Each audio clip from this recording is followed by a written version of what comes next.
Hello friends, मैं शिव नीचे आपका स्वागत करता हूं आपके अपने यूट्यूब चैनल पर। दोस्तों, आज की वीडियो में यहां पर मैं आपको बताने वाला हूं एचआरए क्लेम करना कि अगर आप यहां पर अपनी आईटीआर फाइल कर रहे हैं उसमें एचआरए की डिडक्शन कैसे क्लेम करेंगे। इसके लिए आपको जो है इनकम टैक्स की रिटर्न ऑल टैक्स रिजिम में फाइल करनी पड़ेगी। आप आईटीआर 1, 2, 3, 4 कोई भी फाइल कर रहे हो तो ये आप जो है डिडक्शन क्लेम कर सकते हैं।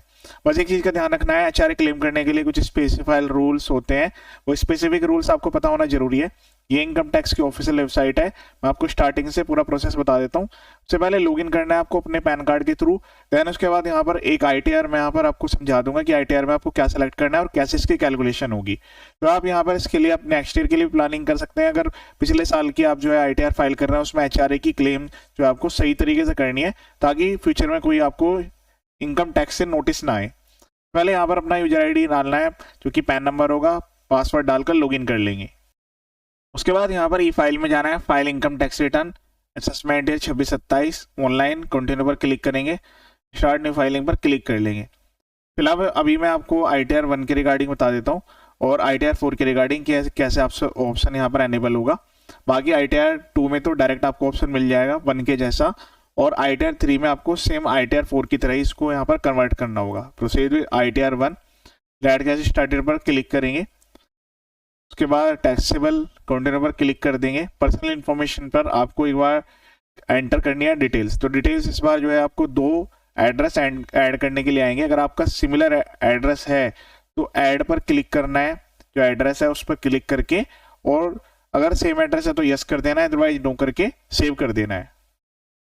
यहाँ एक ऑप्शन मिलेगा नेचर ऑफ एम्प्लॉयमेंट, उसमें यहाँ पर मैं भी फिलहाल अदर सेलेक्ट कर लेता हूँ। बाकी अगर आप गवर्नमेंट एम्प्लॉय हैं, पेंशनर्स हैं, उसके अकॉर्डिंग आपको यहाँ से डिटेल सेलेक्ट करनी होगी। जो भी प्राइवेट एम्प्लॉय है उनके लिए अदर्स आएगा। देन उसके बाद यहाँ पर ये ऑप्शन डायरेक्टली दिया गया है कि आप जो है new tax regime ITR file कर रहे हैं तो यस आएगा।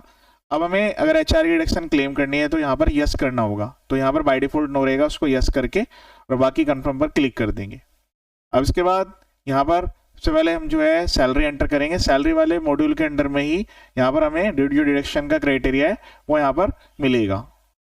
तो यहाँ पर जो है फॉर एग्जांपल अभी मैं यहाँ पर सैलरी कंसीडर कर रहा हूँ, वो 12 लाख रुपीज की कर रहा हूँ, ठीक है, जिसमें कि 50% जो है वो बेसिक सैलरी है, बाकी अदर्स है, ठीक है।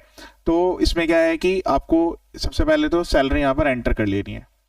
उसके बाद अब यहाँ पर आपसे ब्रेकअप के बारे में पूछा जाएगा। तो अब इसमें क्या है कि जो आपको बेसिक सैलरी है वो अलग दिखानी होगी और जो एचआरए वाला पॉइंट है आपका वो अलग से दिखाना होगा। तो मैं यहाँ पर जो है एग्जाम्पशन पहले क्लेम करूंगा। अब एग्जाम्पशन क्लेम करने के लिए यहाँ पर जो है आईटीआर 1 में तो डायरेक्टली ऑप्शन आ जाता है कि भाई आप टोटल सैलरी यहाँ पर दिखा दें। बाकी जैसे आईटीआर 2 है, 3 है, उस केस में आपको जो है बाइफिकेशन अलग अलग से देने की रिक्वायरमेंट आती है, ठीक है। तो जो आपके तो यहाँ पर जो है फॉर एग्जाम्पल जो सैलरी है वो मैंने यहाँ पर 12 लाख रुपए कंसीडर की है। इसमें यहाँ पर 50% जो है आपकी बेसिक सैलरी है, यानी कि 6 लाख रुपए बेसिक सैलरी है, और बाकी जो भी अदर परक्यूजिट्स है सब कुछ मिलाकर 6 लाख रुपए। तो 12 लाख रुपए का हमने यहाँ पर एग्जाम्पल कंसिडर किया है। बाकी जो आपकी एक्चुअल सैलरी है वो यहाँ पर कंसिडर करनी होगी। फिर उसके बाद एचआरए के लिए यहाँ पर आपको सेक्शन सेलेक्ट करना होगा। स्पेशली उसके लिए यहाँ पर जो है सेक्शन 10(13)(a) होता है, सेक्शन 10 सेक्शन 13(a), इसमें यहाँ पर अलाउंस अलाउंस मिलता है। अब यहाँ पर आपसे कहा जाएगा कि भाई जो एचआरए है वो आप यहाँ पर अलग से फीड करें, तो एचआरए का जो मॉड्यूल है वो यहाँ पर एनेबल हो जाएगा। अब इसके लिए मैं आपको फॉर्मूला समझा देता हूँ। यहाँ पर एक एग्जाम्पल मैं आपको बताता हूँ, पहले इसका रूल समझिएगा। जो एचआरए की एग्जम्पशन है इनकम टैक्स में वो इस तरीके से मिलती है कि इन तीनों में से जो भी मिनिमम होगा, तो एचआरए एग्जम्पशन जो है तीनों में से मिनिमम क्या मिलेगी। एक तो जो आपको एक्चुअल में एचआरए रिसीव हुआ है, देन उसके बाद आपको जो है परसेंटेज ऑफ बेसिक सैलरी लेना होता है। तो जैसे अगर आप जो है जो मेट्रो सिटी जैसे दिल्ली, मुंबई, कोलकाता, चेन्नई, अभी इसमें और भी यहाँ पर नई जो यहाँ पर सिटी है वो ऐड होगी, लेकिन वो अभी अगले साल से होगी। अभी यहाँ पर जो हम बात कर रहे हैं वो असेसमेंट ईयर 26-27 के लिए बात कर रहे हैं। तो उसमें क्या है कि जो यहाँ पर मेट्रो सिटी है उसमें तो 50% ऑफ आपको सैलरी का लेना होगा। 50% में क्या कहेगा आपका बेसिक प्लस डीए, ये सब चीजें आपको ऐड करते हुए लेना होगा। और अगर आप जो है नॉन मेट्रो सिटीज में तो फिर 40% के हिसाब से लेना होगा। देन उसके बाद थर्ड नंबर पे जो भी आपने एक्चुअल रेंट पेड किया है उसमें से आपको 10% लेस करना होगा, किसका, सैलरी प्लस डीए का, ठीक है। तो एक्चुअल रेंट पेड जो भी आपका आपने पे किया है माइनस 10% ऑफ सैलरी। इसको एक एग्जांपल से समझ लेते हैं। इन तीनों में से जो भी मिनिमम होगा वो आपको एचआरए एग्जाम्पशन में मिलेगा। तो एक्चुअल एचआरए रिसीट और जो भी सैलरी का परसेंटेज है उसके बाद rent paid minus 10% of salary. For example एक एम्प्लॉई है जो कि दिल्ली में यहाँ पर है, इसकी बेसिक सैलरी जो है 6 लाख रुपए की है। एचआरए रिसीव जो है वो उनको मिला है 2,40,000 रुपए, यानी कि अप्रोक्सीमेटली 20,000 रुपए महीने के हिसाब से। जो यहाँ पर ये रेंट पे कर रहे हैं वो 25,000 रुपए महीना पे कर रहे हैं, यानी कि पूरे साल का 3 लाख रुपए इन्होंने पे किया है। तो एक्चुअल एचआरए जो इनका है वो है 2,40,000 रुपए जो इनको मिला है। 50% ऑफ सैलरी अगर हम निकालते हैं तो वह इनका आएगा 3 लाख रुपए। लेकिन इसमें क्या है कि जब हम ये कैलकुलेशन कर रहे होंगे जो 50% वाली है 10% वाली, तो उसमें सैलरी प्लस डी आपको जोड़ के लेना होगा। देन उसके बाद रेंट माइनस 10% ऑफ सैलरी। तो जो इनका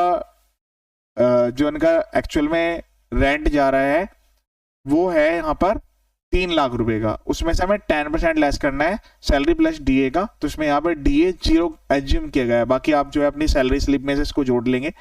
6 लाख रुपए का 10% 60,000 रुपए, 3 लाख में से 60,000 रुपए गए 2,40,000 रुपए। तो इसकी कैलकुलेशन यहाँ पर इस तरीके से बनेगी, actual HRA 2,40,000, 50% of salary 3 lakh और रेंट माइनस 10% ऑफ सैलरी 2,40,000। इसका मतलब है यहाँ पर जो है आपको 2,40,000 रुपए का जो आपका एचआरए है वो फुल्ली एग्जाम्प्ट रहेगा।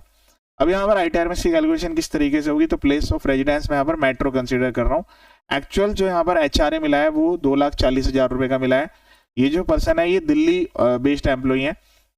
उसके बाद यहाँ पर एक्चुअल में जो इन्होंने रेंट पेड किया है वो इनका 3 लाख रुपए का रेंट पे हुआ है, ठीक है। फिर उसके बाद जो इनकी बेसिक सैलरी है वो हमें यहाँ पर लिखनी होगी। कैलकुलेशन में सारी चीजें आपसे पूछेगा। डीए यहाँ पर कुछ नहीं है, डीए 0 है, तो मैंने यहाँ पर 0 कंसिडर कर लिया है। उसके बाद यहाँ पर पूछेगा कि भाई 50% या 40% आप किस कंडीशन में फॉल कर रहे हैं। हालांकि वैसे इनको यहाँ पर ऑटोमेटिकली कर देना चाहिए था कि जिसने मेट्रो सेलेक्ट किया तो उसको इन दोनों टेबल को जोड़ के, यानी कि जो आपकी बेसिक सैलरी प्लस डी है उसका निकालना चाहिए था, लेकिन ये भी आपसे पूछा जा रहा है।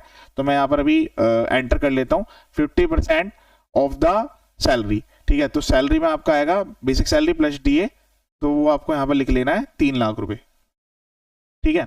इसके हिसाब से ये एलिजिबल जो आपका एचआरए है 2,40,000 जो कि हमारे एग्जाम्पल में हमने देखा था उस तरीके से कैलकुलेट करेगा। 50,000 की स्टैंडर्ड डिडक्शन मिलेगी, सेव पर क्लिक कर देंगे।